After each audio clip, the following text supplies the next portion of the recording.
নমস্কার বন্ধুরা, মুম্বাই ক্যানভাস চ্যানেলের আরেকটা নতুন ভিডিওতে আপনাদের সবাইকে স্বাগত জানাই। আজকের রেসিপি পাওভাজি। রোজ রোজ একই ধরনের খাবার খেতে খেতে বোর হয়ে গেলে মুখের স্বাদ বদলানোর জন্য একবার বাড়িতে পাওভাজি বানিয়ে নিন। দেখবেন একদম একটা অন্যরকম স্বাদের আর সবার প্রিয় এই পাওভাজি একদম সুপারহিট হয়ে উঠেছে। আর এই পাওভাজি আমি খুব সহজে কিভাবে বানানো যায় সেটাই আজ আমি আপনাদেরকে দেখাবো। এই শীতকালে বাজার ভর্তি নানা রকম রং বেরঙের সবজি পাওয়া যাচ্ছে। তার মধ্যে আপনার যা যা সবজি পছন্দ সব কিছু দিয়েই এই পাওভাজি বানানো যেতে পারে। আমি এখানে নিয়ে নিয়েছি একটা বড় বাটির ক্যাপসিকাম, এক বাটি আলু, এক বাটি গাজর, এক বাটি বাঁধাকপি কুচানো, বাঁধাকপির বদলে এখানে ফুলকপিও দেওয়া যেতে পারে, আর নিয়ে নিয়েছি হাফ বাটি কড়াইশুঁটি।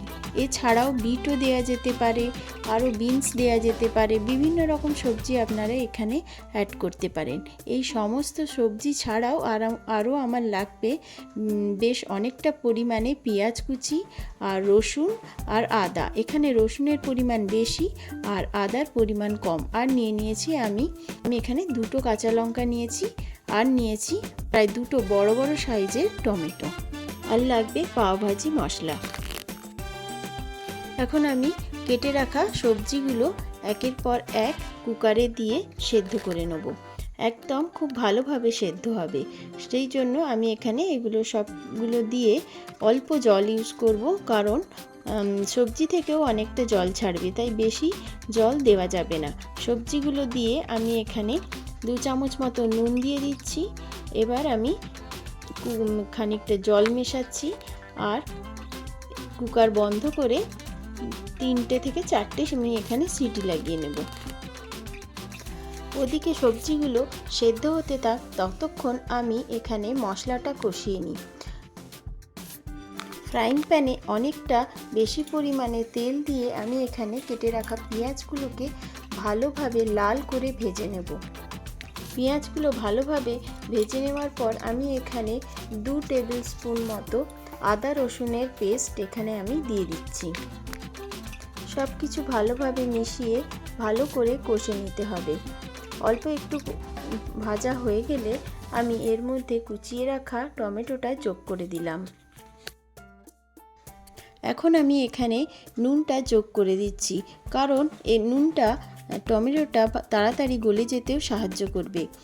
এরপর আমি আস্তে আস্তে হলুদ অ্যাড করে দিলাম। হলুদও আমি এখানে 2 চামচ দিয়েছি। দিয়ে ভালো করে মশলাটাকে কষতে দেব তেল ছাড়া পর্যন্ত। কাঁচা লঙ্কার কুচিও আমি এখানে অ্যাড করে দিলাম, আর তার সাথে আমি অল্প লাল লঙ্কার গুঁড়ো অ্যাড করলাম।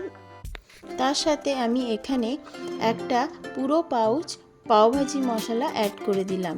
আপনারা যতটা স্পাইসি খেতে চান সেই অনুযায়ী মশলা অ্যাড করবেন, তবে পাওভাজি মশলা একটু বেশি পরিমাণেই দিতে হবে।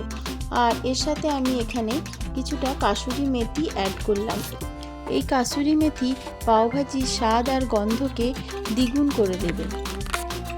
কুকারে 4টে সিটি দেওয়ার পরে সবজিগুলোকে আমি এখানে কুকার থেকে বার করে নিয়েছি, আর বার করে একটা চামচের সাহায্যে ভালো করে স্ম্যাশ করে দিচ্ছি, কারণ পাওভাজির সবজিগুলো আমি এখানে কি অ্যাড করেছি সেগুলো কিছুই কিন্তু বোঝা যায় না, তাই এখানে সবজিটা আপনারা যতটা পারবেন ভালো করে স্ম্যাশ করে দেবেন।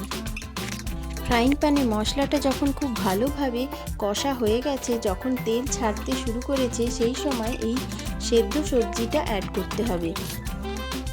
আর ক্রমাগত এটাকে হাতার সাহায্যে মশলার সাথে মেশাতে থাকতে হবে। যত ভালো করে মেশানো হবে আর যত ভালো করে কষা হবে, পাওভাজির স্বাদ ততই বাড়বে। আমার এখানে নুন একটু কম মনে হয়েছিল, সেই জন্য আমি আরেকবার নুন অ্যাড করলাম, আর তার সাথে আমি আরও 1 প্যাকেট পাওভাজি মশলা এখানে অ্যাড করলাম, কারণ এই মশলাটাই পাওভাজির স্বাদ আনবে। আর আমি এখানে পাওভাজির সবজিটা যেহেতু খুব পাতলা পাতলা থাকে, সেজন্য আমি ওই সবজি সেদ্ধ করা যে জল বেঁচেছিল সেটা আমি এখানে একটু অ্যাড করে দিলাম। দিয়ে আমি এটাকে অনেকক্ষণ ফুটতে দিয়েছি, প্রায় 15 মিনিট আমি এটাকে সিমে রেখে ফুটতে দিয়েছি। বেশ চারদিক থেকে তেল ছেড়ে আসার পর আমি এখানে ধনেপাতা অ্যাড করে দিলাম, আর ধনেপাতা অ্যাড করে ভালোভাবে মিশিয়ে নেবেন। এরপরে এর সব থেকে লোভনীয় জিনিস যেটা, যতটা বাটার আপনাদের ইচ্ছা খাওয়ার ততটাই বাটার অ্যাড করবেন। যত বাটার অ্যাড করা যাবে পাওভাজির স্বাদ ততই বাড়বে। আমার এখানে ভাজিটা রেডি হয়ে গেছে। এবার আমি পাওগুলো কিভাবে সেঁকে নিতে হবে সেটা আমি আপনাদেরকে দেখিয়ে দিচ্ছি।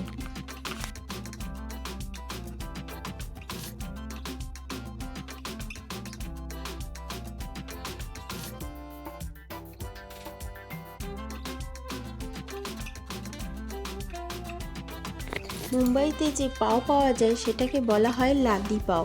এই একটা লাদি পাওতে 6টা পাও থাকে। এই পাওগুলো মাঝখান থেকে কেটে নিতে হবে। এরকম দুটো দুটো করে আমি এগুলোকে ছাড়িয়ে নিয়েছি।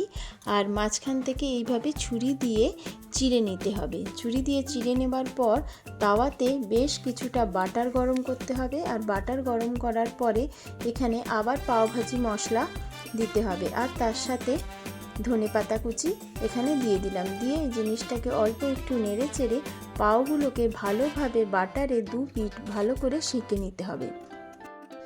পাওগুলো 2 পিঠ বেশি বেশি করে বাটার দিয়ে খুব নরম করে সেঁকে নিতে হবে।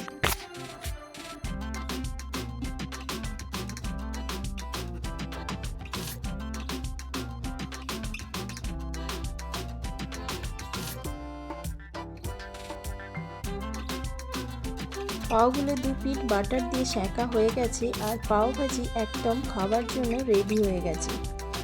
ভিডিও কেমন লাগলো অবশ্যই কমেন্ট করে জানাবেন। আমার রেসিপি ফলো করে অবশ্যই বাড়িতে একবার বানিয়ে দেখবেন আর কমেন্ট করে জানাবেন রেসিপি কেমন লাগলো আর বাড়িতে বানিয়ে খেয়ে আপনাদের কেমন লেগেছে। এতক্ষণ আপনারা দেখছিলেন মুম্বাই ক্যানভাস চ্যানেল আর সঙ্গে ছিলাম আমি সোনালি। ভিডিও ভালো লাগলে একটা লাইক, শেয়ার আর সাবস্ক্রাইব করে আমার পাশে থাকার অনুরোধ রইল। ভিডিওটা এতক্ষণ দেখার জন্য আপনাদের সবাইকে ধন্যবাদ। দেখা হবে আরেকটা নতুন ভিডিওতে। টাটা।